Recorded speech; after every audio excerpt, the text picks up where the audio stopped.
Welcome to Building a Map for Team Fortress 2, Episode 2, Building a Room.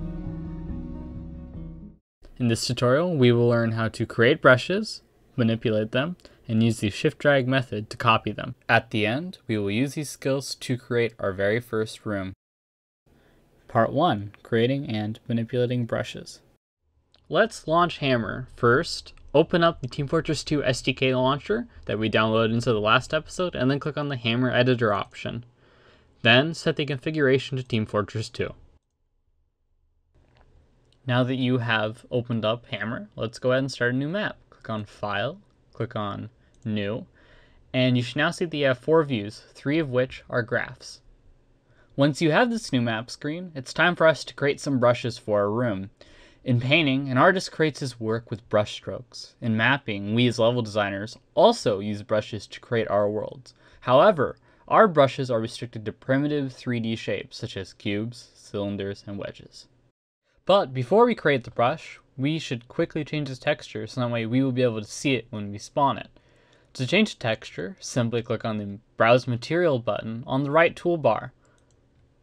Then, pick any texture you'd like. I'm going to be using a simple brick wall texture.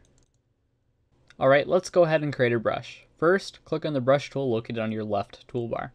Then go back to one of your 3 graph views and just simply click and drag, letting go when you feel the brush is big enough. Then, to finally spawn it, press Enter. Congratulations, you've spawned your very first brush. Let's go ahead and adjust our 3D view a bit so that way you can actually see it. First, click on the camera tool. It'll be the 3rd option down on your left toolbar. Then, click inside the 3D view and hold down your left mouse button. Look around. As you can see, you can control your camera by holding down the mouse button. You can also reposition it by pressing the WASD keys. Go ahead and reposition your camera so that way you can see your brush. Now that you can see your brush, let's go ahead and manipulate it. Click on the selection tool in the left toolbar. It'll be the very first option. Then go back to your 2D view. You should see a whole bunch of white boxes have now shown up. Go ahead and try clicking and dragging on these. You should see that as you click and drag, the box changes its shape and size. This is one simple way of creating a map, and it's going to become a very, very powerful tool for you over the course of these tutorials. The more advanced tools will be taught to you inside a later tutorial. Part 2, Using the shift-drag method. Now that you have learned how to create and manipulate a brush, let's go ahead and learn how to use the shift-drag method to copy it. To use the shift-drag method, click on the selection tool. Once you have the selection tool in use, go ahead and hold down shift and click on the brush you want to copy. I'm going to be using our brush to make our roof, so I'm going to our side view, and then I'm going to click and I'm going to drag the brush upwards. Now that it's dragged upwards, I let go. Once I let go, you will now see that you have 2 brushes, your original brush and your new copied brush. You now know how to use the shift-drag method. This will be one of the key components in creating your very first room. Let's go ahead and start creating it right now. Part 3, Building a Room.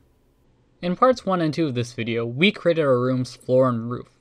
Now all that we need to create are the walls to our room. To create the walls, we will need to create a few more brushes. Let's click on the brush tool and drag out a box on the side of where our roof and floor are. Go ahead and press Enter when you're ready to spawn it. Before we move on, let's make sure that our wall extends all the way from the floor to the roof. If it doesn't, let's manipulate it so it does. So, let's click on the selection tool and let's go ahead and manipulate our wall so that way it extends all the way from our roof to our floor. Now that we have one side done, let's use the shift-drag method to drag our first wall over to the other side to make 2 walls. So press Shift, click, and drag our first wall over to the other side, then let go. Congratulations, you have 2 of the 4 walls finished. Now we need to finish the other 2 sides. Follow the same steps that we did before by creating a brush, spawning it, making sure that it covers the area which we want it to, then using the shift-drag method to move it to the other side. Before we finish, let's make sure to save our map. Click File, click Save or Save As, and then name your map whatever you'd like. I have named mine First Map. Finally, let's use the camera tool located on your toolbar to take a look on the inside of our room. Congratulations, you've finished building your very first room. If you have any questions or need any help, please leave a comment down below. In the next episode, we will learn how to texture our room and make our room look good.